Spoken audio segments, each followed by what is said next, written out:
দর্শক, আমি এখন আছি মালিক চকিদার বাড়ি। এই যে আপনারা দেখেন, এটা কিন্তু একটা বাড়ি রাস্তা। এখানে অন্তত না হলেও 20 থেকে 25টা ফ্যামিলি পরিবার আপনারা বসবাস করে। তাহলে এই আমার যদি এতটুকু পানি হয়, তাহলে এই মানে এখানে যারা বসবাস করে তাদের পানি কতটুকু হতে হবে। তো দর্শক, যারা আমার ভিডিওটা দেখবেন, ভিডিওটি অবশ্যই শেয়ার করে দিবেন এবং কি কমেন্টস করবেন, যেন আমাদের ঊর্ধ্বতন কর্মকর্তাদের যেন চোখে পড়ে, এবং কি আমাদের রোডস এন্ড হাইওয়ে কিংবা আপনার এলজিডি মন্ত্রণালয় যারা আছেন ওনাদের যেন চোখে পড়ে, এবং কি আমাদের ইউনো মহোদয়ের চোখে পড়ে, যেন অন্তত এই আমাদের খানপুরবাসী এবং কি মুরাদপুরবাসী এবং কি বাবুনগরবাসী আপনার প্রত্যেকটা জায়গায় এরকম রাস্তা আপনার পানি। শুধু মেইন রোডও আপনাদেরকে দেখাইছি, মেইন রোডও অনেক জায়গায় পানি, যেখানে গাড়ি ঘোড়া চলাচল করতে বর্তমানে সম্ভব হচ্ছে না।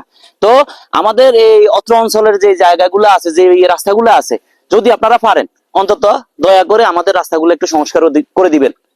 এই বলে আমি ফিরোজ আলম শরীফপুর ইউনিয়ন থেকে বিদায় নিচ্ছি। ভালো থাকুন, সুস্থ থাকুন।